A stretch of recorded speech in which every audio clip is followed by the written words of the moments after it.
നമ്മളൊക്കെ ഒരുപാട് സൃഷ്ടിക്കഥകൾ കേട്ടിട്ടുണ്ടല്ലേ? എന്നാൽ ഈ കേട്ട കഥകൾക്കൊക്കെ പിന്നില് നമ്മളറിയാത്ത വേറൊരു രഹസ്യ ചരിത്രം ഒളിഞ്ഞിരിപ്പുണ്ടെങ്കിലോ?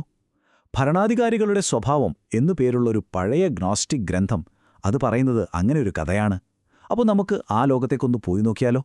ഒന്നാലോചിച്ച് നോക്കൂ, നമ്മുടെ ഈ ലോകമുണ്ടാക്കിയ ദൈവങ്ങൾ, അവരെ നമ്മൾ വിചാരിക്കുന്ന പോലെ അത്ര പെർഫെക്റ്റ് ഒന്നും അല്ലെങ്കിലോ? അവരെ അപൂർണരും ചിലപ്പോ അന്ധരും അസൂയ നിറഞ്ഞവരുമായിരുന്നെങ്കിലോ? ഈയൊരു ചിന്തയിൽ നിന്നാണ്, ഈയൊരു ചോദ്യത്തിൽ നിന്നാണ് നമ്മുടെ ഇന്നത്തെ ഈ കഥ തുടങ്ങുന്നത്. പ്രപഞ്ചത്തെക്കുറിച്ച് നമ്മൾ പഠിച്ചു വെച്ചതിനെയൊക്കെ ചിലപ്പോ ഇതൊന്ന് മാറ്റിമറിച്ചേക്കാം. ഞാൻ ദൈവമാണ്, ഞാനല്ലാതെ വേറെ ആരുമില്ല.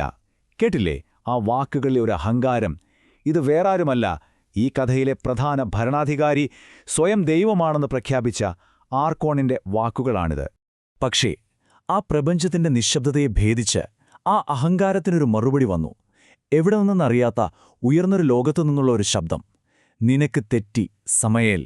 അതെ, ഇവിടെയാണ് ശരിക്കുള്ള കളി തുടങ്ങുന്നത്. അജ്ഞതയും ജ്ഞാനവും തമ്മിലുള്ളൊരു പോരാട്ടം. അപ്പോ ആരാണ് ഈ സമയേൽ? എന്തുകൊണ്ടാണ് അയാളെ അന്ധനായ ദൈവം എന്നൊക്കെ വിളിക്കുന്നത്? ശരി, നമുക്ക് ആ കഥയുടെ തുടക്കത്തിലേക്ക് തന്നെ പോകാം. അപ്പോ അയാളുടെ പേര് സമയേൽ. ആ പേരിന്റെ അർത്ഥം തന്നെ അന്ധനായ ദൈവം എന്നാണ്. അയാളുടെ ലോകം അത് പടുത്തുയർത്തിയത് ശക്തിയും പിന്നെ അതിലേറെ അജ്ഞതയും അഹങ്കാരവും കൊണ്ടായിരുന്നു. എന്നുവെച്ചാൽ സ്വന്തമായി ഒരു പ്രകാശവുമില്ലാത്തതുകൊണ്ട് തനിക്കപ്പുറം വേറൊന്നും കാണാൻ കഴിയാത്ത ഒരു ദൈവം. പക്ഷേ ഈ സമയേല് തനിച്ചായിരുന്നില്ലാട്ടോ. ആ യഥാർത്ഥ പ്രകാശമുള്ള ലോകത്തിന് താഴെയുള്ള ഇരുട്ടിൽ നിന്ന് അയാൾ എന്തു ചെയ്തെന്നോ? തന്റെ അതേപോലുള്ള അതേ സ്വഭാവമുള്ള ഒരു പത്തം ഭരണാധികാരികളെ, അതായത് ആർക്കോണുകളെ സൃഷ്ടിച്ചു. അജ്ഞതയിൽ നിന്ന് ജനിച്ച് അജ്ഞതയെ തന്നെ ആലാദിക്കുന്ന ഒരു പട തന്നെ.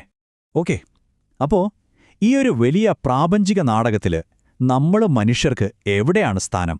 എന്താണ് നമ്മുടെ റോള്? അങ്ങനെയിരിക്കുമ്പോൾ ഒരു ദിവസം ഈ ഭരണാധികാരികൾ വെള്ളത്തിലൊരു ദിവ്യമായ പ്രതിഫലനം കണ്ടു. മുകളിൽ നിന്നുള്ള എന്തോ ഒന്ന്, വളരെ പൂർണ്ണമായ ആത്മീയമായ ഒന്ന്. കണ്ട മാത്രയിൽ അവർക്കതിനോടൊരു പ്രണയം തോന്നി, അതിനെ സ്വന്തമാക്കാനൊരു മോഹം. പക്ഷേ ഒരു പ്രശ്നമുണ്ടായിരുന്നു.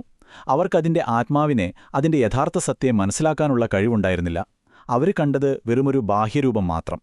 നോക്കൂ, ആ ഒരു വ്യത്യാസം വളരെ വലുതായിരുന്നു. ഈ ഭരണാധികാരികൾ താഴെ നിന്നുള്ളവരാണെങ്കിൽ ആ പ്രതിബിംബം മുകളിൽ നിന്നുള്ളതായിരുന്നു. ഇവർ ദുർബലരും ആത്മാവില്ലാത്തവരുമാണെങ്കിൽ അത് ശക്തവും ആത്മീയവുമായിരുന്നു. ഇവർക്ക് മൃഗങ്ങളെപ്പോലുള്ള മുഖങ്ങളായിരുന്നു, എന്നാൽ അതോ എത്തിപ്പിടിക്കാൻ പറ്റാത്ത അത്രയും പൂർണ്ണതയുള്ള ഒന്നായിരുന്നു. ചുരുക്കി പറഞ്ഞാൽ ആത്മാവിനെ എന്താണെന്ന് പോലും മനസ്സിലാക്കാൻ കഴിവില്ലാത്ത ഇവര് കളങ്കമില്ലാത്ത ആ പ്രകാശത്തെയാണ് മോഹിച്ചത്. അപ്പോ അവർക്കൊരു പ്ലാൻ തോന്നി. തങ്ങൾക്ക് മനസ്സിലാക്കാൻ പോലും പറ്റാത്ത ആ ദിവ്യമായ പ്രകാശത്തെ എങ്ങനെയും പിടിച്ചെടുക്കണം, അതിനെ നിയന്ത്രിക്കണം. അതിനുവേണ്ടി അവർ മണ്ണിൽ നിന്ന് ഒരു മനുഷ്യരൂപമുണ്ടാക്കാൻ തീരുമാനിച്ചു. എന്തിന്?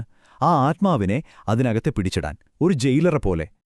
അങ്ങനെ അവര് തങ്ങളുടെ കയ്യിലുള്ള എല്ലാ ശക്തിയുമെടുത്ത് ആദ്യത്തെ മനുഷ്യനെ ഉണ്ടാക്കി. പക്ഷെ എത്ര ശ്രമിച്ചിട്ടും അവർക്ക് കൊടുക്കാൻ പറ്റാത്ത ഒന്നുണ്ടായിരുന്നു: ജീവൻ. അതൊരു വെറും രൂപം മാത്രമായിരുന്നു, മണ്ണിൽ അനങ്ങാൻ പോലും ശേഷിയില്ലാതെ കിടക്കുന്ന ഒരു പ്രതിമ. എന്താ കാരണം? കാരണം അതിനെ ഉണ്ടാക്കിയവർ തന്നെ ശക്തിയില്ലാത്തവരായിരുന്നു. എന്നാൽ ഇവിടെയാണ് കഥ ശരിക്കും മാറുന്നത്. നമ്മളാരും പ്രതീക്ഷിക്കാത്തൊരു വഴിത്തിരിവിലേക്കാണ് ഈ കാര്യങ്ങൾ പോകുന്നത്.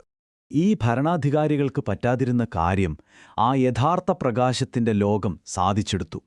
മുകളിൽ നിന്ന്, ആ വജ്രഭൂമിയിൽ നിന്ന് ഒരു ദിവ്യമായ ആത്മാവ് താഴേക്ക് വന്ന് ആ മണ്ണുകൊണ്ടുള്ള രൂപത്തിൽ പ്രവേശിച്ചു.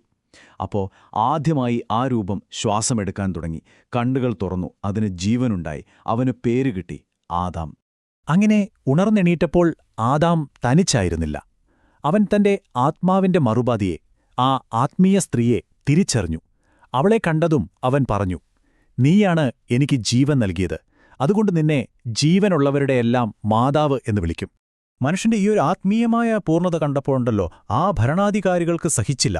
അവർക്ക് അസൂയ തോന്നി. അവരാ ആത്മീയ സ്ത്രീയെ പിടിക്കാൻ നോക്കി. പക്ഷേ അവൾ അതിസമർത്ഥമായി അവരുടെ കൈകളിൽ നിന്ന് വഴുതിമാറി. അവിടെ തന്റെ ഒരു നിഴൽ മാത്രം ബാക്കി വെച്ചു. അവർക്ക് കിട്ടിയത് ആ നിഴലിനെയാണ്. എന്നിട്ട് അവരാ നിഴലിനെ കളങ്കപ്പെടുത്തി തങ്ങൾ വിജയിച്ചെന്ന് അഹങ്കരിച്ചു. ഈ സമയത്താണ് അടുത്ത കഥാപാത്രം വരുന്നത്: സർപ്പം. പക്ഷെ ഒരു നിമിഷം, നമ്മൾ കേട്ട കഥകളിലെ പോലെ ഒരു വില്ലനല്ല ഇവിടെ സർപ്പം.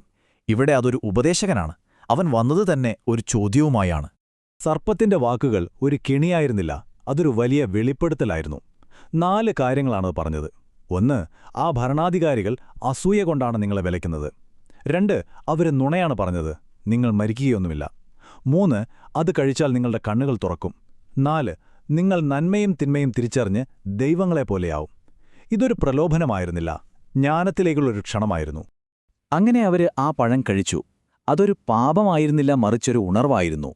ആദ്യമായിട്ട് അവർ തങ്ങളുടെ അപൂർണത തിരിച്ചറിഞ്ഞു. തങ്ങളിൽ നിന്ന് ആത്മീയത എത്രമാത്രം നഷ്ടപ്പെട്ടു പോയെന്നവർക്ക് മനസ്സിലായി. ഇത് അനുസരണക്കേടല്ല, സത്യത്തിലേക്കുള്ള ഒരു കണ്ണു തുറക്കലായിരുന്നു അത്. അപ്പോൾ മനുഷ്യന്റെ ഈ പുതിയ അറിവിനോട് ആ അന്ധരും അഹങ്കാരികളുമായ ഭരണാധികാരികൾ എങ്ങനെയായിരിക്കും പ്രതികരിച്ചിട്ടുണ്ടാവുക? മനുഷ്യന് അറിവ് കിട്ടിയത് ആ ഭരണാധികാരികളെ ശരിക്കും ഭയപ്പെടുത്തി.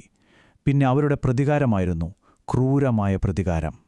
അവർ മനുഷ്യരാശിയെയും സർപ്പത്തിന്റെ ആ നിഴലിനെയും ശപിച്ചു. ആദാമിനെയും ഭാര്യയെയും പർദീസയിൽ നിന്ന് പുറത്താക്കി കഷ്ടപ്പാടും വേദനയും നിറഞ്ഞ ഒരു ജീവിതത്തിലേക്ക് തള്ളിവിട്ടു. അതുമാത്രമല്ല, സഹോദരൻ സഹോദരനെ കൊല്ലുന്ന അവസ്ഥയുണ്ടാക്കി. അവസാനം ഒരു മഹാപ്രളയം കൊണ്ടുവന്ന് ഈ ലോകത്തെ മുഴുവൻ നശിപ്പിക്കാൻ വരെ അവർ പദ്ധതിയിട്ടു. എന്തിനാണെന്നോ? മനുഷ്യന്റെ ഉള്ളിലെ ആ പ്രകാശത്തെ എന്നേക്കുമായി ഇല്ലാതാക്കാൻ. പക്ഷേ ഇത്രയൊക്കെ ദുരിതങ്ങൾക്കും ഇരുട്ടിനുമിടയിലും ഈ കഥ ഇവിടെ നിരാശയോടെയല്ല അവസാനിക്കുന്നത്. ഒരു പ്രതീക്ഷ ബാക്കിയുണ്ട്.